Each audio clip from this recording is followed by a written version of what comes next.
मुझे किसी से कोई डर नहीं था कि मैं क्या करूंगा कैसे करूंगा। मुझे अपने आप पे इतना भरोसा था कि मुझे मालूम है कि अगर मैं जूता भी पॉलिश करूंगा तो कमाल पॉलिश करूंगा। 3-4 महीने में खाली बैठा रहा। तो वो तो बहुत डिफिकल्ट फेज रहा होगा आपके लिए। बहुत डिफिकल्ट। और उसी समय मैं इस बात को कभी मैंने इंटरव्यू में नहीं कहा, मैं आपको पहली बार बता रहा हूँ, मेरी फिल्म आने के 6 महीने पहले मैंने घर छोड़ दिया।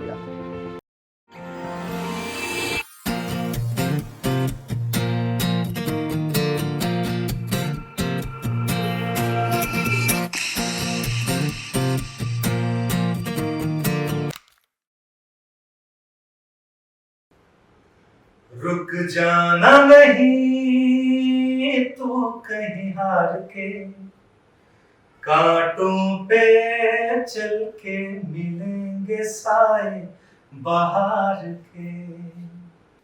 ओ राही ओ राही ओ राही ओ राही। Wonderful wonderful. आपकी तो तारीफ जितनी की जाए, आपकी एक्टिंग की, आपकी आवाज़ की और आपकी कला की, मतलब कम है, कुछ बोलने को ही नहीं रहता। लेकिन क्या आपको लगा कि ज़िंदगी में आप जाना कहीं और चाहते थे और आपको ज़िंदगी ले कहीं और आई, ऐसा लगता है? एक्चुअली मुझे ऐसा लगता है कि कई बार हमें ऐसा लगता है कि हम बनना कुछ चाहते हैं, लेकिन हम खुद को नहीं जानते हैं कि हम क्या बनना हमें क्या बनना चाहिए। कई बार कोई आपकी लाइफ में आता है और वो आपको बताता है आप इस चीज़ के लिए नहीं, आप इस बात के लिए बने हैं। बिल्कुल। तो मेरी लाइफ में ऐसा रहा कि मैं बनना तो चाहता था, फौज में जाना चाहता था, लेकिन मुझे ऐसा मौका लगा कि मैं फौज के इंटरव्यू तक गया, लेकिन उसमें फेल हो गया, मैं सिलेक्शन नहीं हुआ। और सिलेक्शन भी जिस कारण से नहीं हुआ वो सबको पता है। तो उसके बाद, उसके पहले मुझे एक अपॉर्चुनिटी मिली थी कि मैं जाऊं और काम करूं सिनेमा में। तो मुझे पता नहीं था कि मैं फिल्मों में एक्टिंग करूंगा, क्योंकि मुझे ऐसा लगता था कि बस गाने में अच्छा लगता था, इन सब एक्टिविटीज़ में पार्टिसिपेट करता था, स्काउट में, एनसीसी में, इसमें, लेकिन सोचा नहीं था कि मैं एक्टर बनूं। क्योंकि मैं जिस जगह से आता था वहाँ एक जो छोटा बच्चा है ना, वो हमेशा सोचता है ये ऐसे लोग कैसे बनते हैं। जैसे आज हम लोग सोचे कि नासा में आप कैसे साइंटिस्ट बन सकते हैं, कैसे पहुंच सकते हैं, तो उसके लिए अगर कोई एक बच्चा क्यूरियस रहेगा तो वो सोचता रहेगा। तो वैसे ही मैं सोचता था कि फिल्म इंडस्ट्री में लोग कैसे काम करते हैं। मैं जो एक छोटी सी बस्ती का, यानी छोटे से शहर का जो लड़का हूँ, यानी बोला जाए कस्बे का, वो कैसे इंडियन क्रिकेट टीम में कैसे पहुंचते हैं लोग, या फिर फिल्मों में कैसे पहुंचते हैं, उसका कोई रास्ता ही नहीं पता था। मतलब सपने आपके बड़े जरूर थे, लेकिन एग्जैक्ट सपना क्या है वो आपको पता नहीं था। लेकिन ये तो तय था कि आपको बनना कुछ बड़ा ही है, ये तय था। आई थिंक सच बताऊं तो कुछ करना है ये तो लगता था, मगर मैं बहुत एक एवरेज लड़का रहा हूं। मैं एवरेज मतलब सामान्य, जिसको एकदम साधारण लड़का जिसको कहते हैं, लेकिन एक्टिविटीज में बहुत सारी करता था जिससे मैं अलग दिखता था। कि जैसे मैं स्कूल में था तो मैं स्कूल में सबसे ज्यादा प्राइज पाने वाला लड़का होता था। अच्छा। मुझे हमेशा किलो के हिसाब से प्राइज मिले। किस खेल में, हर चीज में रहता था। में। मैं तात्कालिक भाषण में बोलता था, मैं वाद विवाद में होता था, मैं गाता था, मैं एक्टिंग करता था, मैं डांस में होता था, स्पोर्ट्स में भी होता था। तो कुछ बचाता नहीं। सामान्य कहाँ थे फिर आप? नहीं, लेकिन मास्टर ऑफ नन था। हर चीजें करने में सब कुछ करता था जी। फिर किस तरह से शुरुआत, फिर आप इस इंडस्ट्री में कैसे आए? जैसे आपने कहा कि कोई एक व्यक्ति आपको मिले जिन्होंने आपको ये एहसास कराया कि आप इस चीज के लिए बने हैं, वो कौन व्यक्ति थे और कैसे आप इस तरफ? एक्चुअली हुआ ये कि मैं लगातार स्ट्रगल ही करता रहा। सबसे पहले तो ये थी कि जिंदगी जिए कैसे, क्योंकि लाइफ थोड़ी टफ थी तब। बोला जाए शून्य से शुरुआत की हमने। मैं 9th में था जब मेरे पिताजी का देहांत हुआ। उसके बाद ब्रदर जॉब में आए और हम लोग रायपुर शिफ्ट हो गए। उसके पहले भी एक लंबा स्ट्रगल का एक पीरियड रहा कि उस समय कैसे काम करें। तो मैं आफ्टर 12th मैं लगातार नौकरी कर रहा हूँ। मैं 12th के बाद से कमा रहा हूँ आज तक। तो उसके बाद अपनी जिम्मेदारियां खुद ली। फिर मैंने पढ़ाई मैंने सोचा कि पढ़ाई कर लेते हैं। तो पढ़ाई करते करते मेरी माँ को तो ऐसा लगता था कि मैं किसी तरह से 9th 10th पास कर लूं कि ये इतना तो पढ़ ले कम से कम, क्योंकि जब पिताजी का स्वर्गवास हुआ तो वो तब मैं 9th में था। तो उनको लगता था 10th पढ़ ले। तो मैं जैसे 10th पास किया, बोली बेटा 12th पास कर ले। तो मैंने 12th पास किया। तो बोली बेटा ग्रेजुएट हो जा। तो मैं ग्रेजुएट हो गया। तो बोले पीजी हो जा। तो मैंने पोस्ट ग्रेजुएशन कर लिया। तो बोले और पढ़ ले। तो इस तरह से, यानी बोला जाए तो बहुत बड़े टारगेट को अचीव करने की बजाय छोटे छोटे टारगेट सेट किए, उसके बाद फिर हम नेक्स्ट नेक्स्ट नेक्स्ट करते गए। वो रहा। तो जब मैं स्कूल कॉलेज में था तो थोड़ा लोग जानते पहचानते थे कि ये बंदा है जो अच्छा गाता है या अच्छा काम करता है। तो जो मोर छैया भुइयां बनाने के लिए सतीश जैन जी आए, तो उन्होंने अपने लिए जब फिल्म के लिए ऑडिशन लिया तो उनको कोई हीरो जमा नहीं। अच्छा। तो किसी ने मेरे नाम को एडवाइस किया कि ये बंदा है, इसको आप लीजिए, ये आपके काम का, यही आपका कैरेक्टर को कर सकता है। तो फिल्म का ऑफर मुझे आया। ओके।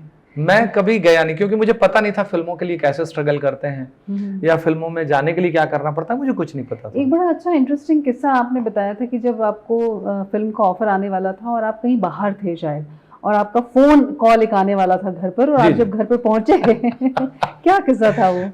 वो एक्चुअली हुआ ये कि मैं उस समय कंपनी में नौकरी करता था, तो मैं अपने डिपो जा रहा था, तो बीच रोड में मुझे फूल चौक में फिल्म का ऑफर मिला कि आप, तब रायपुर शहर में इतना ट्रैफिक नहीं था, इतनी कारें नहीं थी। ये बात कब की है? किस ये 2000 2000 या बोलूँगा मैं 1999 एंड।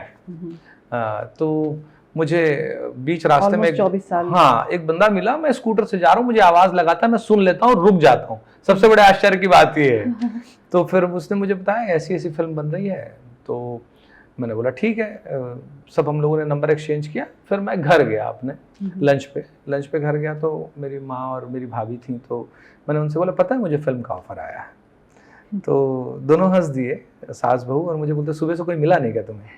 क्योंकि हमारे यहाँ तब फिल्मों का कोई माहौल नहीं था कि फिल्मों में लोग काम करने वाले नहीं थे, या फिल्में बनती हैं या बन सकती हैं, ऐसा कोई सोचने वाला नहीं था। मैंने बताया कि इस बंदे का फोन आएगा तो मुझे बताइएगा। तो वो मुझसे भी उतावला था, मेरे घर पहुंचने से पहले मेरे घर पे फोन कर चुके थे वो। तब मोबाइल का जमाना नहीं था। तो फिर मैंने बताया कि ये वही फोन है कि मुझे फिल्म का ऑफर आया जो। फिर मैं उनसे जाकर मिला, फिर हमारी जो भी बातचीत हुई, उन्होंने फिल्म के लिए फाइनल किया मुझे, और फिर फिल्म में काम करना मैंने शुरू किया। तो मैंने तब पहली बार कैमरा देखा था सिनेमा का, और तब सेल्यूलाइट में फिल्म बनती थी, रॉय स्टॉक नेगेटिव में फिल्म शूट होती थी। तो हम लोगों को बहुत कम टेक में शॉट्स करने होते थे। तो मैंने पहले दिन काम किया और मेरी लाइफ का पहला शॉट 1 टेक ओके। वाह, ग्रेट। तो पहला शॉट 1 टेक ओके हुआ, फिर मैंने कभी मुड़ के नहीं देखा। उस फिल्म को मैंने कंप्लीट किया, वापस अपनी कंपनी में आया, मैंने बॉस को फोन किया, बॉस मैं वापस आ गया, फिर नौकरी करने लगा। क्यों ऐसा? क्योंकि सिनेमा तब करियर नहीं था। एक नौजवान, छत्तीसगढ़ का नौजवान अगर अपने घर में ये बोले कि मैं सिनेमा को अपना प्रोफेशन बनाना चाहता हूं, तो दुनिया का सबसे बड़ा मूर्ख था। एक तो सिनेमा, ऊपर से छत्तीसगढ़ी सिनेमा जिसका नामो निशान नहीं था, उसको अगर कोई प्रोफेशन बनाने की बात, 24 साल पहले, और वो भी 24 साल पहले कि आप, और वो भी एकदम आप यंग एज में, कि आप बोल रहे हैं कि मैं फिल्म को, और आपका कोई बैकग्राउंड नहीं है कि आप अगले महीने का आपका राशन आ जाए, तो इससे बड़ा मूर्ख कौन होगा। मेरी फर्स्ट फिल्म आई छैया भुइयां, हिट हो गई, मैं नौकरी कर रहा था। तो फिर मैं जहां, एक चीज रही कि मैं जहां भी रहा वहां मैं स्टार तो रहा, कि अगर मैं जिस कंपनी में जॉब करता था तो वहां मेरी वैल्यू थी कि ये बंदा काम बढ़िया करता है। तो मुझे जो हमारी राइवल कंपनी थी उसके सारे काउंटर मैंने तोड़ दिए थे, तो उन्होंने मुझे इंटरव्यू के लिए बुलाया बेटर ऑफर पे। तो जब वहाँ के जो रीजनल मैनेजर थे, जब मेरा इंटरव्यू लेने बैठे, तो उन्होंने मुझसे कहा कि यार मैं तुम्हें देखना चाहता था। बोला क्यों सर, ऐसा मैंने क्या किया? उसके 2 कारण हैं। नंबर 1 कि तुमने मेरी कंपनी की बहुत बैंड बजाई है, और नंबर 2 मैंने सुना कि तुम हीरो। मैं बोला जी सर। तो फिर क्या इरादा है? मैंने बोला सर आपने इंटरव्यू में बुलाया है, मैं इंटरव्यू में आया हूँ, लेकिन मैंने ये फैसला कर लिया कि अब मैं फुल टाइम एक्टिंग के प्रोफेशन में जाऊंगा। आपने बुलाया इसलिए मैं आया हूँ, थैंक यू वेरी मच। बोला मैंने वो वहीं से अपनी पुरानी कंपनी को रिजाइन किया, उस इंटरव्यू में मैंने रिफ्यूज़ किया, और मैंने फुल टाइम एक्टर बनने का फैसला किया। जब मैंने ये फैसला किया तो दुनिया में एक भी शख्स मेरे साथ नहीं था, एक भी, नोबडी, कोई नहीं था। ये हिम्मत कैसे आई आप में? क्योंकि आप खुद कह रहे हैं कि शुरुआत में आपको एक डर था, और ऑब्वियसली बात है कि 24 साल पहले जो सिनेरियो आपने बताया, और लगी नौकरी छोड़ना और ऐसे प्रोफेशन में कूदना जहाँ बड़ी अनसर्टेनिटी है लाइफ को लेकर के, आज भी है ऑब्वियसली, तो ये हिम्मत आप में कैसे आई उस वक्त? देखिए मैं ना, मेरे पास खोने के लिए तो कुछ है ही नहीं। नहीं, लेकिन राशन कैसे आएगा, आपकी लाइफ कैसे चलेगी, ये आपने, या घर की जिम्मेदारियां तब तक बढ़ चुकी थी? नहीं नहीं, आप जब फक्कड़ होते हैं ना तो आपको किसी से कोई डर नहीं लगता है। आप मुझे किसी से कोई डर नहीं था कि मैं क्या करूंगा कैसे करूंगा। मुझे अपने आप पे इतना भरोसा था कि मुझे मालूम है कि अगर मैं जूता भी पॉलिश करूंगा तो कमाल पॉलिश करूंगा। मतलब अपने काम पर आपको हाँ, बहुत कॉन्फिडेंस उस पर मुझे बहुत कॉन्फिडेंस था। तो मुझे लगा कि नहीं, देखते हैं, करते हैं, ट्राई करते हैं, उसमें क्या है। मैंने छोड़ दिया और उसके बाद मुझे काम ही नहीं मिला। 3-4 महीने में खाली बैठा रहा। तो वो तो बहुत डिफिकल्ट फेज रहा होगा आपके लिए। बहुत डिफिकल्ट। और उसी समय मैं इस बात को कभी मैंने इंटरव्यू में नहीं कहा, मैं आपको पहली बार बता रहा हूँ, मेरी फिल्म आने के 6 महीने पहले मैंने घर छोड़ दिया था। क्यों? एक्चुअली मेरे घर में मेरे परिवार वाले मुझे बहुत चाहते हैं और मेरा बहुत भी ख्याल भी रखते थे। तो एक फेज ऐसा है मेरी लाइफ में, मुझे लगा कि ये लोग इतना ख्याल रखते हैं, मैं अपनी लाइफ में कुछ कर पाऊंगा या नहीं कर पाऊंगा। अच्छा, वो आपको ओवर पोजीशन या हाँ, ओवर प्रोटेक्शन आपको हाँ, लगने मुझे लगा कि ये नुकसान- लोग इतना ख्याल रखते हैं। तो मैंने बोला कि मैं चाहता हूं कि मैं अपने आप को प्रूव करूं कि मैं लाइफ में कुछ कर सकता हूं। और मैंने 15 में 2000 को मैंने घर छोड़ दिया। मैंने बोला कि अब मैं, तो घर वालों ने कहा तो ये पलंग ले जाओ, ये ले जाओ, वो ले जाओ, टीवी। लेकिन वो तैयार हुए इस चीज के लिए? तैयार मेरी जिद थी तो उनको तैयार होना पड़ता। मैंने बोला मैं खुद को आजमाना चाहता हूं कि मैं अपने दम पे लाइफ में कुछ कर पाता हूं या नहीं। देखिए, 2 चीजें होती हैं, आप अमीर रहें गरीब रहें ये अलग बात है। आपको नवाबी से तब भी पाला जा सकता है। बिल्कुल ठीक तो है। मेरे घर वालों ने मुझे बहुत लाड़ प्यार से पाला है। तो मुझे लगा कि नहीं, मैं शायद लाइफ में कुछ कर नहीं पाऊंगा। तो मैंने फैसला किया कि मैं घर छोड़ दूंगा और मैंने घर छोड़ दिया। जिस दिन मेरी फर्स्ट फिल्म का ऑडियो रिलीज हुआ था, उस दिन मेरे पास पानी पीने को गिलास नहीं था। मैं आया, एक उधार की कार थी जिससे आया, मैं उतरा, एक हॉस्टल में एक रूम था मेरे पास, मेरा दोस्त मेरे साथ गया था उस फंक्शन में। हम आए, उसने बोला यार प्यास लगी है। मैं बोला ये रहा बोरिंग, चल। मैं चलाया, वो पिया, वो चलाया, मैं पिया। उसके बाद मेरे पास 2 चटाई थी, एक में वो सोया, एक में मैं सोया। तो वहां से मैंने शुरुआत की। लेकिन मुझे कभी इन बातों से कोई हिचक झिझक कभी नहीं रही। और वो मेरा शुरुआती फेज था। पहली फिल्म में भी पैसे नहीं मिले थे मुझे, बहुत 4000 रुपए मिले थे मुझे। तो शुरुआत में तो मेरे लिए सारी चीज़ों में स्ट्रगल था। ऊपर से मैं घर से भी अलग रह रहा था, तो किसी महीने मैं बर्तन लेता था, किसी महीने गैस का सिलेंडर लेता था। लेकिन ये जिंदगी कितनी इंटरेस्टिंग भी रही होगी। बहुत, यानी आपको मैं बताऊं ये बात कि, और ये चीज़ मैं इसलिए नहीं बता रहा हूं कि मैंने कितना ग्रेट काम किया, ऐसा बिल्कुल नहीं है ना। आपने एंजॉय किया, मैंने उस चीज़ को एंजॉय किया है। देखिए, हर किसी की अपनी अपनी परिस्थितियां होती हैं। कोई कहीं से शुरू करता है, कोई कहीं से। मेरी किस्मत में वहां से स्टार्ट करना लिखा था। और इसको मैं कोई अभिशाप या देखो मैं कितना ग्रेट हूं जो मैं यहाँ से वहां से सफर करके यहाँ तक आया, मैंने कितना बड़ा काम किया, मैंने कोई ऐसा बड़ा काम नहीं किया। मुझसे बहुत सारे लोग ऐसे हैं, हजारों लाखों लोग हैं जो बहुत बड़ा बड़ा काम किए हैं और मुझसे भी खराब परिस्थितियों में। तो मुझे लगा मैं अपनी ताकत, अपनी क्षमता के हिसाब से उन परिस्थितियों से सिर्फ यहाँ तक आ पाया हूँ। ऐसी कौन सी चीज़ थी, जैसे आप बता रहे कि आपने इतना स्ट्रगल किया और कभी कभी आपने लो भी फील किया होगा, डिप्रेसिव भी फील होता होगा, क्या कभी ऐसा मौका आया कि आपको अपने डिसीजन पे कभी ऐसा शक हुआ या थोड़ा सा मन घबराया कि मैंने कहीं गलत डिसीजन तो नहीं ले लिया? देखिए, हमेशा जब आप कोई फैसला लेते हैं तो आपको लगता है कि क्या मैं सही कर रहा हूँ या गलत कर रहा हूँ। लेकिन मैं एक शेर पे बड़ा यकीन करता हूँ कि अब क्या सोचे क्या होना है, जो होगा अच्छा होगा। बहुत बढ़िया। पहले सोचा होता पागल, अब रोने से क्या होगा। तो मैं एक चीज़ जानता हूँ कि आप जो भी काम करें उसको पूरी जिम्मेदारी के साथ फैसले को लें। हो सकता है आपका फैसला सही हो सकता है आपका फैसला गलत भी हो, लेकिन मैं उन फैसलों की जिम्मेदारी लेना जानता हूँ कि अगर मेरी वजह से कुछ गलत फैसला हुआ है तो उसके लिए भी मैं जिम्मेदार हूँ, और अगर सही भी है तो उसके लिए भी मैं जिम्मेदार हूँ। दूसरी बात, जब आप सार्वजनिक जीवन में होते हैं या आप किसी भी प्रोफेशन में होते हैं, मुझे लगता है आपके सक्सेस के लिए सबसे महत्वपूर्ण बात होती है कि आपके पास आपका इमोशनल बैकअप बहुत तगड़ा हो। बहुत बहुत सही बात। और मैं इस मामले में बहुत धनी आदमी हूँ। मेरे पास इतना बढ़िया इमोशनल बैकअप है कि जब मैं कोई लड़ाई हार के आता हूँ तो भी मेरा विजेताओं की तरह घर पे स्वागत किया जाता है और ये कहा जाता है कि बेटा तुम इससे बड़ी लड़ाई के लिए बने हो। ये आपकी सबसे बड़ी ताकत रही। ये मेरी सबसे, मैं किसी से नहीं डरता। उसका कारण यही है कि जो मेरे अपने हैं उनके लिए मैं अभी भी उनका हीरो हूं और रहूंगा। जब आपको इस बात का भरोसा होता है तो आप सही गलत फैसलों के पीछे नहीं पड़ते हैं, आप फैसले लेते हैं और उसे सही साबित करने के लिए पूरी मेहनत करते हैं। तो मैं इस पे यकीन करता हूं कि पहले फैसला लीजिए और उस फैसले को जो भी आपने तय किया है उसको सही साबित करिए। लेकिन कई बार ऐसा भी होता है ना, जब आपने कहा कि आपके पास इमोशनल बैकअप इतना अच्छा है, लेकिन कई बार लाइफ में ऐसे फेजेस आते हैं जब हम खुद अपने आप से भी स्ट्रगल कर रहे होते हैं इमोशनल लेवल पर भी, और उस वक्त अगर जो हमारे सबसे बड़े इमोशनल सपोर्ट हैं उनको हम नहीं चाहते कि वो हमारी वजह से और थोड़ा सा लो फील करें या हमारी वो चिंता करें या और परेशान हो, तो ऐसा कभी कोई फेज़ आया आपकी, शायद कोई फिल्म में ना चली हो या कुछ ऐसा रहा, तो उस वक्त आपने कैसे खुद को भी संभाला और अपने इमोशनल सपोर्ट को भी संभाला?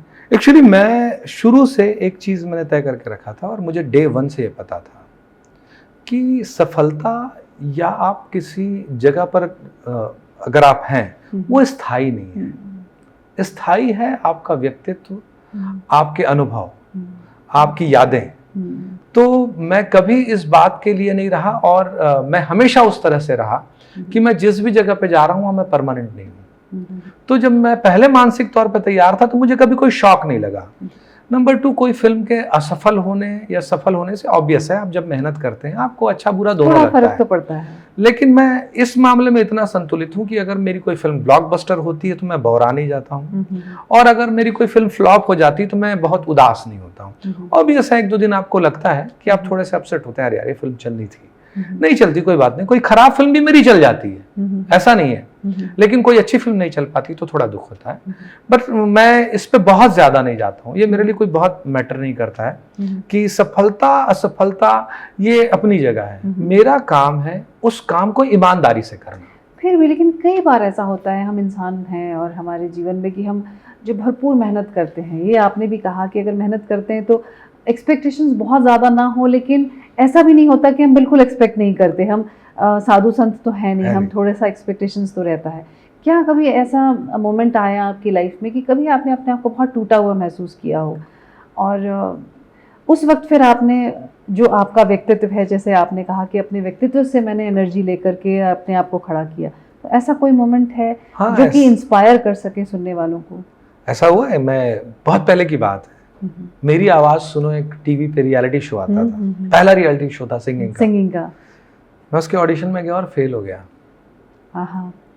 और उसमें मैं फेल हुआ, एक्चुअली मुझे फीवर भी था, तो वो कारण मैं नहीं दूँ। हाँ, मैं कारण नहीं देना चाहता कभी, कारण इसलिए नहीं देना चाहता, वो एक्सक्यूज हो जाएगा। मैं इसको बिल्कुल इसमें मैं निष्ठुर हूँ बिल्कुल। और मुझे ऐसा लगता है आपको बुखार हो, आपकी टांग टूटी हो, लेकिन जब परफॉर्म करने की बारी है तो आपको परफॉर्म करना चाहिए। मैं इस पे हमेशा एक बात कहता हूँ कि कारण हारे हुए लोग देते हैं और जो जीतने वाले लोग होते हैं वो लोग हमेशा सफलता का सूत्र देते हैं। वाह, क्या बात है। तो मैं कभी हार जाता हूं तो मैं एक्सक्यूज नहीं देता हूं। मैंने कहा ना कि मैं जिम्मेदारी लेता हूं उस बात की कि मैं इस चीज को नहीं कर पाया, मैं इसमें असफल रहा, इस बात को मैं स्वीकार कर लेता हूं। तब आपको बहुत बुरा लगा? बहुत बुरा लगा, बहुत ही बुरा लगा। मुझे लगा कि मैं इनसे ठीक गाता हूं जिनका सिलेक्शन हुआ है, लेकिन मेरा नहीं हुआ। इससे भी कई बार मेरे ज्यादा हुआ। जब मैं नौकरी करता था और देखता था कि कोई भी टीवी पे आ रहा है, कोई भी परफॉर्म कर रहा है, तो एक अंदर से कोफ्त होती थी कि यार इससे अच्छा तो मैं कर लेता, लेकिन मेरे पास अवसर नहीं है। लेकिन एक बात मैं हमेशा अपने आने वाले जनरेशन्स को कहता हूँ कि आप ना अपना होमवर्क करके रखिए। दुनिया में ऐसा कोई नहीं है जिसे अवसर ना मिले। सफल वही होता है जो मिले अवसर का फायदा उठा ले, और मिले अवसर का फायदा वही उठा सकता है जो तैयार है। बिल्कुल ठीक बात। इसलिए अगर आप ये सोचेंगे कि आपको अवसर मिलेगा फिर आप तैयारी करेंगे तो आप पीछे रह जाएंगे। आप अपनी धुन में लगे रहिए, तैयारी करते रहिए। अवसर पता नहीं, मुझे तो सड़क पे मिला था अवसर, मैं तो जा रहा था, मुझे फिल्म सड़क पे मिली, तो उसके लिए मैं तैयार था। जो कमियां रह गई उससे बाद में मैंने मेकअप कर लिया, लेकिन मूल तौर पे मैं तैयार था। एक बात और मैं कहता हूं हमेशा कि आपको ये जानना जरूरी है कि आप कौन हैं, क्या है और क्या बन सकते हैं। अगर कच्चा हीरा कहीं पड़ा हो तो हम कांच का टुकड़ा समझ के फेंक देंगे। जब तक उसे तराशा ना जाए तब तक वो बेशकीमती नहीं होता। लेकिन क्या किसी कांच के टुकड़े को हम बहुत बढ़िया से तराश के हीरे की प्राइस में बेच सकते हैं? नहीं बेच सकते। इसलिए मुझे लगता है कि आपके अंदर वो टैलेंट भी होना चाहिए और उसे उतना ही अच्छा तराशने वाला कारीगर होना चाहिए। इन दोनों चीजों का जब कॉम्बो होता है, जब अगर आपके अंदर टैलेंट है और उसके बाद आप सीखते हैं, उसे और तराशते हैं, तो फिर आपकी वैल्यू ज्यादा होती है। एज अ पर्सन और as a actor, as an actor, Anuj Sharma को आप कैसे देखते हैं अपने आप को, कि आपके अंदर इमोशंस और हार्डवर्क तो आप बोल ही रहे हैं, ये जो हमारे नेचुरल एट्रीब्यूट्स होते हैं, इनका कितना कॉम्बिनेशन है? अनुज शर्मा को आप कैसे डिफाइन करेंगे एज अ पर्सन? मैं जब पहली फिल्म किया तो मैंने कभी कैमरा नहीं देखा था, मुझे एक्टिंग का कोई मेथड नहीं पता था। तो हुआ ये कि मैं जब फर्स्ट फिल्म कर रहा था तो उसमें काम करते करते मैं उस कैरेक्टर में चला गया।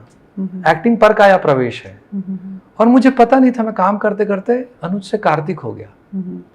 और जब फिल्म खत्म हुई तो मैं कार्तिक को घर लेके आ गया, और कार्तिक ने तमाशा कर दिया घर पे, अपने दोस्तों के बीच तमाशा कर दिया। वो बड़ा ग्रे कैरेक्टर था, वो जवाब भी तड़फड़ देता था, वो नहीं अलग ही कैरेक्टर था। हर कोई मुझसे नाराज था, मुझे पता ही नहीं चलता, सब ये भी नाराज वो भी नाराज, हर कोई मुझसे शिकायत कर, कैसे हो गया तू जब से शूटिंग से आया? हर कोई यही बात करता था। मेरी एक आदत जरूर है कि मैं सेल्फ एनालिसिस बहुत करता हूँ, यानी मैं एकांत में रात में अपने आप को एग्जामिन करता हूँ, अपने आप का एनालिसिस करता हूँ कि क्या मैंने ये राइट किया, ये रॉन्ग किया, नहीं मुझे ये करना था। ये मेरी आदत रही है बचपन से, समीक्षा जिसे कह सकते हैं। बिल्कुल। मैंने सब लोगों की बात सुनी, फिर मुझे लगा कि मेरी ओर से कोई गलती है। तो मुझे लगा कि मैं वहाँ से कार्तिक को ले आया हूँ। फिर मैंने 15 दिन में फिर कार्तिक को बाहर निकाला और वापस से मैं अनुज बना। तो एक्टिंग में मैं समझता हूँ कि मैं किसी कैरेक्टर को करते वक्त या कुछ काम करते वक्त, एक्टिंग करते वक्त, पहले ये देखता हूँ कि उस कैरेक्टर और मुझ में क्या सिमिलैरिटीज हैं। सबसे पहले दोनों में जो एक सी बातें होती, उनको पहले उसको एक प्लेटफॉर्म बनाता हूँ उस कैरेक्टर में जाने के लिए। उसके बाद फिर मेरा अगला स्टेप ये होता है कि कौन कौन सी चीजें मैं उस कैरेक्टर के जैसे कर सकता हूँ, तो फिर मैं उसको पकड़ता हूँ। अब कौन कौन सी चीजें जो उस कैरेक्टर और मुझ में कोई समानता ही नहीं है, तो फिर उस पर मैं प्रैक्टिस करता हूँ कि नहीं, ये कैरेक्टर को ऐसे करना पड़े। जैसे आपने कहा कि एक्टिंग में एज एन एक्टर, एक रणवीर सिंह का इंटरव्यू कहीं हमने देखा था, और जिस वक्त उन्होंने पद्मावत में जो एक नेगेटिव रोल को प्ले किया था, तो उनका कहना था कि वो काफ़ी समय तक उस रोल में ऑलमोस्ट डिप्रेशन में जाने लगे थे, मतलब पोस्ट फिल्म। तो कभी आपने जैसे कहा कि कार्तिक आया आपकी ज़िंदगी में अनुज को छोड़ करके, तो ये कब एक एक्टर सीखता है दोनों लाइफ्स को अलग रखना? क्या बहुत एफर्ट लगते हैं उसमें किसी एक्टर को, या ग्रेजुअली धीरे धीरे वो अपने आप होने लगता है कि वो अलग कर पाता है? देखिए, हर एक्टर का अपना एक मेथड होता है। कुछ एक्टर होते हैं, अगर उनको रोना है तो शॉट के आधे घंटे पहले से रोना चालू कर देंगे, 10 मिनट पहले से रोना चालू कर देंगे। कई लोग किसी कैरेक्टर में जाने के लिए कुछ दिनों से वैसे हो जाते हैं, मैं उनमें से नहीं हूँ। मैंने पहली फिल्म के अनुभव के बाद मैंने तय कर लिया, सिर्फ उस शॉट तक मैं वो कैरेक्टर हूँ, उसके बाद तुरंत बाहर आ जाता हूँ। कट हुआ और आप कट हुआ, मैं तुरंत बदल जाता हूँ। आप यानी आप मुझसे बात करते रहेंगे, एक्शन बोले, मैंने शॉट दिया और कट, चलो ठीक, ओके। अगर मुझे रोना भी है तो हो सकता है मैं रोने से जस्ट पहले बहुत जोर से हंस रहा हूँ, या हो सकता है मैं रो रहा हूँ उसके तुरंत बाद जोर से हंसूं। तो मैंने इस को अडॉप्ट किया आफ्टर छैया भुइयां, जब मुझे पता चल गया कि नहीं, अब आपको कैरेक्टर में नहीं जाना है। वो मैंने अपने आप को कोशिश की संतुलित करने की, कि उस कैरेक्टर को उसी समय पकड़ो, शॉट हुआ तुरंत बाहर आओ। शादी की अगर हम बात करें आपकी, तो उसके बाद आपको क्या, मतलब बिकॉज आप जिस लाइमलाइट के फील्ड में हैं, और एक वुमेन के लिए ये बहुत डिफिकल्ट है कि, तो किस तरीके से वो सामंजस्य आपका और आपकी वाइफ के साथ बना हुआ है? देखिए, मैं अपनी वाइफ को शादी के 9 साल 10 साल पहले से जानता था, और हमारी अच्छी दोस्ती रही है, लेकिन हम लोगों ने कभी सोचा नहीं था कि एक दूसरे से शादी करेंगे। हमारे परिवार, मेरे परिवार वाले उसे पसंद करते थे, तो उन्होंने कहा, और मैं तो हीरो था, मेरे करियर को भी काफ़ी समय हो गया था, और मैं एस्टैब्लिश आर्टिस्ट था यहाँ पे, लेकिन उनके परिवार में एक्चुअली छत्तीसगढ़ में कोई एक्टिंग को प्रोफेशन समझता ही नहीं है। तो ये चीज़ें तो रहीं, लेकिन वो अगेंस्ट थे उनकी फैमिली? हाँ, उनकी फैमिली तो पहले सपोर्ट में नहीं थे, लेकिन बाद में फिर वो मान गए कि ठीक है। तो एक्चुअली अगर आपको लाइफ पार्टनर समझदार मिल जाए तो स्मिता ये जानते हुए कि मैं प्रोफेशनल एक्टर हूँ, ये जानते हुए उन्होंने शादी की। इतनी सारी फिल्में करने के बाद उन्होंने शादी की। और वैसे भी मेरी शादी 7 नहीं 6 वचनों में हुई है। अच्छा, वो कैसे? शादी में जब पंडित जी 7 वचन सुनाने लगे तो 7वां वचन होता है कि पराई स्त्री आपके लिए माँ के समान होती है और आप उसको नजर उठा के नहीं देखेंगे। तो मैंने मंडप पे कह दिया था, आई एम सॉरी, ये वचन नहीं दे पाऊंगा, पराई स्त्री को प्यार से देखने का मुझे पैसा मिलता है, आपकी बेटी भूखे मर जाएगी। और मैंने मंडप में ही पूछा, देखो भी बात 6 में जमती तो ठीक है, 7वां तो हम ना दे पाएंगे। लेकिन आप सिर्फ देखेंगे ही, इतना तो क्या ना, नहीं देखेंगे। जी देखिए क्या होता है कि आपके ऊपर एक कॉन्फिडेंस का लेवल होता है, एक भरोसा होता है। कि मुझे ये कहना तो अच्छा नहीं लगता, लेकिन मेरी माँ ने कहा था जब मैं सिनेमा में जा रहा था, बोले बेटा अच्छे घर के लोगों का काम नहीं है, वहाँ बहुत सारी बुराइयां हैं। ये सब ऐसा मिथ बना हुआ है। हाँ, ऐसा मिथ बना। हम लोग बहुत साधारण सामान्य परिवार के लोग हैं। तो मैंने अपनी माँ से कहा था कि माँ मैं आप मुझ पर भरोसा रखिए, कभी आपका सिर मैं झुकने नहीं दूंगा, मैं कुछ ऐसा नहीं करूँगा। और मेरा पहला सीन जो है, यानी सिनेमा के पर्दे पर जब मैं पहली बार दिखता हूं तो मैं बीड़ी पीते हुए दिखता हूं। और मैं स्मोक नहीं करता। मैं स्मोक नहीं करता। तो डायरेक्टर ने मुझे स्क्रिप्ट सुनाया और पहला सीन उन्होंने सुनाया कि भाई तुम बाथरूम में बाप से छुप के बीड़ी पी रहे हो और बाप जो है दरवाजा खोलता है और तुमको बीड़ी पीते हुए देख लेता है। पहला सीन था मेरा इंट्रोडक्शन। मैं बोला सर सॉरी, मैं ये फिल्म नहीं कर पाऊंगा। बोले क्यों? मैं बोला मैं स्मोक नहीं करता। अरे यार तो उसमें क्या है, स्क्रीन पे शॉट है, 2 सुट्टे मार लेना। मैं बोला मुंह से नहीं लगाऊंगा। और मैंने नहीं लगाया। फुल ऑफ एटीट्यूड आप थे या मैं तो मैंने जिंदगी अपनी शर्तों पे जी है। मुझे अगर अच्छा लगेगा आपके साथ काम करना, आपके साथ बिल्कुल करूंगा। मुझे लगेगा नहीं तो मैं आपके साथ नहीं करूंगा। तो ये जो एटीट्यूड आपका रहा कि आप कभी किसी से डरते नहीं, या आपने अपनी पूरी ज़िंदगी अपने शर्तों पे जी है। जब अनुज शर्मा 2 बेटियों के पिता बने तो क्या ये नरमाहट या गर्माहट आई व्यक्तित्व में? नहीं देखिए, आती है, बिल्कुल आती है। मेरी दोनों बेटियां इतनी अच्छी हैं तो स्पेशली बेटियों के जो फादर होते हैं, बिल्कुल इंसान नरम हो जाता है जी। वही। और मेरे अंदर एरोगेंस नहीं था, बस मुझे ये लगता था कि मैं अपनी शर्तों पे काम करता था, क्योंकि मैं कोई रॉन्ग या राइट जो आपके जीवन के जो उसूल होते हैं, जैसे मैंने कहा मैं सिगरेट नहीं पीऊंगा, मैंने अपनी माँ से वादा किया था तो उसे मैं किसी भी कीमत पे निभाऊंगा। तो मैंने बोला कि तो उन्होंने बोला कि ठीक है हम दूसरी तरह से एस्टैब्लिश करेंगे। तो उस सीन में भी अगर आप देखेंगे तो 4 लाइटमैन आया, वो बाथरूम में पूरा सिगरेट पी के धुआं किए, मुझे एक बीड़ी जला के दिए, मैं बीड़ी हाथ में रखा, दरवाजा खुला, मैं बीड़ी मुंह पे लगाने की कोशिश कर रहा हूँ और मैं पकड़ा जाता हूँ। तो मुझे एस्टैब्लिश करने में प्रॉब्लम नहीं हुआ। मैंने एस्टैब्लिश कर दिया कि मैं बीड़ी पी रहा था, लेकिन मैंने बीड़ी पिया नहीं। तो रहा सवाल वो नरमाहट वाली जो आप बात बोल रहे हैं, तो मैं ऐसा एरोगेंट आदमी नहीं हूँ, लेकिन मुझे ऐसा लगता है कि आप जीवन की बात नहीं, लेकिन जो हम होते हैं उससे भी हम कई नरम हो जाते हैं। और एक हमारे सोचने का तरीका, जिंदगी को देखने का तरीका, लोगों से मिलने और बात करने का तरीका, एक जो बदलाव आता है, मैं मानता हूँ वो बदलाव आपने अंदर आपने महसूस किया उसको। अगर हम प्रॉमिस की बात करें, जो आपने बताया ना कि आपने प्रॉमिस किया था अपनी मदर से और आपने उसको निभाया, तो आपने इस प्रोग्राम के लिए भी प्रॉमिस किया था कि यहाँ आप 2-3 छत्तीसगढ़ी डायलॉग सुनाएंगे और एक गाना सुनाएंगे छत्तीसगढ़ी। तो हम सभी इंतजार कर रहे हैं। कोई 1-2 आपके जो आपको बहुत यादगार हो, जो आपको लगता है कि इस डायलॉग को करने में मुझे मज़ा आया, या लोगों को, या कोई उसकी कहानी हो जो आपका पसंदीदा डायलॉग हो, वो बताएं, और कोई गाना भी गाएं। मैं फिल्में बहुत सारी किया। मेरी अभी हाल फिलहाल एक फिल्म आई थी, उसका एक गाना मुझे बहुत अच्छा लगता है और ये इस गाने को मैंने ही अपनी जिद में इस फिल्म में रखवाया था और गाना बहुत हिट भी है और लगभग हर शादी में ये गाना बजता है। ये मैंने गाया था। तोर बिना सुनना बही घर औ जगतिया, पाखी बिन जैसे चिड़ैया, अग्नि समुंदर जो ही तोरे पीरित हा, लहरामा मैं शीतलों,